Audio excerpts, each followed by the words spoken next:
অনেকে বলে রাতে আয়না দেখা ভালো না, তাকে আদর্শত্ব কোরআনের যুক্তি পেশ করুন। এটা কোনো আয়না ব্যবসায়ী মাসালাটা বাইর করছে মনে হয়।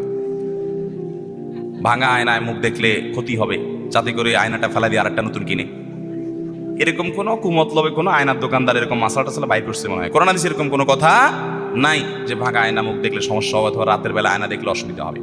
আমি মাঝে মধ্যে চিন্তা করি কিছু কিছু বানোয়াট মাসালা আমাদের সমাজে কোত্থেকে আসলো। মনে হয় কোনো মুরব্বীরা ভালো উদ্দেশ্যে হাদিসগুলো বানাইছে। উদ্দেশ্য যদি ভালো হয় হাদিস বানানো জায়েজ হবে?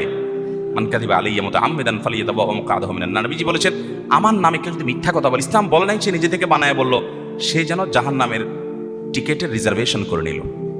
এরকম ভয়ঙ্কর একটা ব্যাপার। তো আমাদের দেশে দেখা যায় যে ওরকম অনেক কথা আছে। ধরেন একটা আছে রাতে নখ কাটা ঠিক না, শুনছেন আপনারা?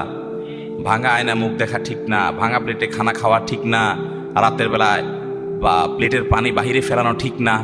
এসব ঠিক না ঠিক না ঠিক না যে বলছে, হাদিস কোরআনে কোথাও এটা নিষেধ করে না, কিন্তু এই ঠিক না আসলো কোত্থেকে? আমি চিন্তা করি মাঝে মধ্যে এটার উত্তর পাই। আমার কাছে মনে হয়, আমার ভেতর থেকে উত্তর আসে এটা যে মনে হয় কোনো সময় মুরব্বীরা মনে করছে রাতের বেলায় পোলাপান নখ কাটতে গিয়ে অন্ধকারের মধ্যে আগে যোগে আপনার বিদ্যুৎ ছিল না, আপনার হারিকেন মোমবাতি বাচ্চার আগে লাইটে নিবু নিবু লাইটে নখ কাটতে গিয়ে আঙ্গুল কেটে ফেলতে পারে পোলাপান, এই জন্য মাসালা বাইর করছে রাতে নখ কাটা ঠিক না। বুঝতে পারছেন?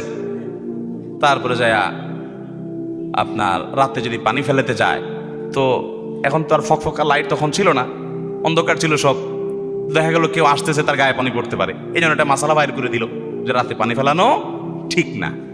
এই যত ঠিক না আছে এগুলো সব সৎ উদ্দেশ্যে হাদিসগুলো বানাইছে হয়তো কেউ বা কারা, কিন্তু এগুলো কোরআন হাদিসে এই যেগুলো বললাম এগুলো নাই।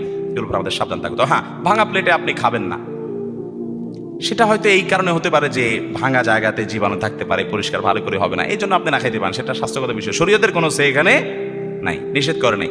এখন কোনো প্লেটের দোকানদার যদি ফতোয়া বানাই দেয় যে ভাঙা প্লেটে খাবেন না, ওইটা ফালে দিয়ে নতুন আরেকটা কিনবেন, তাহলে এটা তো ধান্দা হবে, বদমতলব হবে। বিধায় সমস্ত কথা কোরআন হাদিস দ্বারা প্রমাণিত নয়।